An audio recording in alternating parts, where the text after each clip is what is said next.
कुतुब मीनार देखने जाइए, ताज्जुब, आपको मजा आएगा सुन के। कुतुब मीनार में आर्कियोलॉजिकल सर्वे ऑफ इंडिया, जो भारत सरकार का एक डिपार्टमेंट है जो ऐसे पुरातत्व विशेष की चीजों का ध्यान रखता है, वहां उस आर्कियोलॉजिकल सर्वे ऑफ इंडिया का एक पत्थर लगा हुआ है। उस पत्थर पे लिखा हुआ है, ये ऑफिशियल है, आर्कियोलॉजिकल सर्वे ऑफ इंडिया का अगर कोई पत्थर लगा है तो वो सरकार का पत्थर होता है। उस पे लिखा हुआ है कि ये कुतुब मीनार 27 जैन मंदिरों को तोड़कर बनाई गई है। फिर किस बात का प्रूफ मांग रहे हैं? लेकिन यह बात प्रचारित नहीं होगी, फेसबुक पे तमाम पोस्ट होंगी, लेकिन यह पोस्ट नहीं जागृत होगी कि भाई ये कुतुब मीनार जो बनाई है, खुद सरकार कह रही है कि 27 जैन मंदिरों को तोड़ के बनाया है। ये कोई आरएसएस विश्व हिंदू परिषद नहीं कह रही है।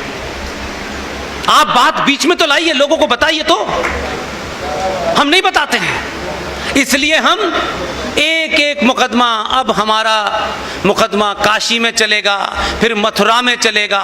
भारत के हिसाब से 30,000 मंदिर जो इस्लामिक आतंकवाद ने तोड़े, आक्रांताओं ने तोड़े, वो 30,000 मंदिर आज भी वैसे ही हैं।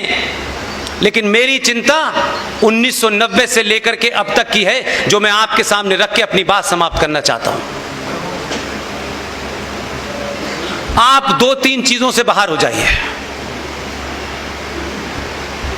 जनसंख्या नियंत्रण कानून बन भी गया, आ भी गया, तब तक आप नहीं रहेंगे। तब तक इस देश में आपको जो गलतफहमी है, आपके नेताओं को बड़ी गलतफहमी है, समाज सेवियों को बड़ी गलतफहमी है, वो ये मक्कार कभी बात नहीं उठाते हैं। भारत माता की जय तो है। भारत माता आप किसे कहते हैं?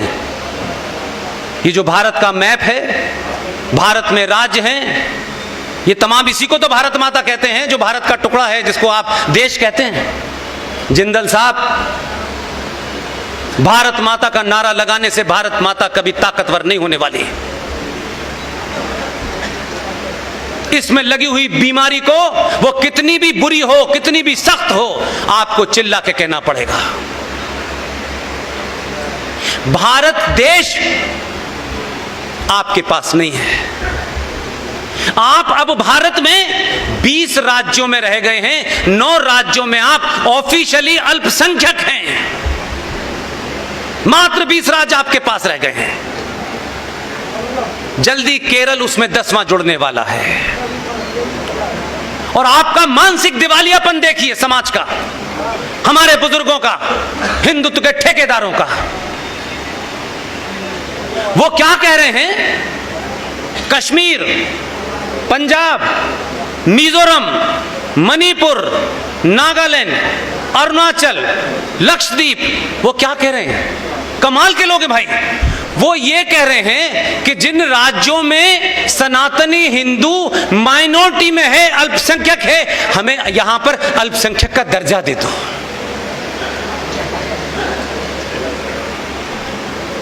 कहां से चले थे कहां आ गए यार? क्योंकि अल्पसंख्यक के दर्जा मिल जाने से कुछ चावल आलू फ्री मिल जाएगा, इसके लिए। मर्द होते तो कहते कि ये 9 राज्य जहां हम कम हैं, हम दुगने होंगे अगले 10 साल में। ये नहीं कहा आपने। आप कायरों की तरीके से सरकार से कहते हैं कि हमें 9 राज्यों में अल्पसंख्यक दर्जा दे दो, ताकि हमें कुछ रियायतें, छूट मिल जाएं। ये रियायतों और छूट पे जीना छोड़ दीजिए भाई। इसलिए आपकी स्थिति ऐसी हो गई है। यह ऑफिशियल 2011 के सेंसस के बता रहा हूं कि लक्षद्वीप में 98% मुसलमान है, क्योंकि वहां टूरिस्ट इंडस्ट्री है। सरकार ने कहा कि टूरिस्ट इंडस्ट्री के अंदर ड्रिंक्स, अल्कोहल का एक महत्वपूर्ण रोल है, यहां बिकनी चाहिए। उन्होंने कहा नो, हम यहां 98% हैं, इस्लाम में शराब मना है, कर लीजिए काम। भारत के अंदर 70 साल लग गए आपको 370 हटवाने में। 70 साल लग गए, क्योंकि आपको तो हर काम सरकार से करवाना है, और वो काम सरकार से नहीं कराते हैं, वो खुद कर देते हैं, और फिर आप उसको रबर को लेके मिटाने में आपकी आधी जिंदगी निकल जाती है। इसलिए समाज को जिम्मेदारी उठानी होगी, सच बोलना होगा। मेरे लोग आ गए तो चुप रहेंगे, उनके लोग आ गए तो बोलेंगे। इसलिए हमारे देश में बड़ा पाखंड भी बहुत है। अभी तालिबान को आप देख रहे हैं, तालिबान आ गया, तालिबान गला काट रहा है, तालिबान शरिया। अरे भाई मेरे, अपने भाई बहन के कत्ल को तो तुम्हें याद नहीं रहा, तालिबान का कत्ल से तुमको लगता है ये बर्बर कौम है। मेरे भाई, इतिहास पढ़ो, सच बोलो, उनके बीच में भी बोलो जो दावा करते हैं। आप जिसने इस्लाम नहीं पढ़ा वो तालिबान को देख के चौंक रहे हैं।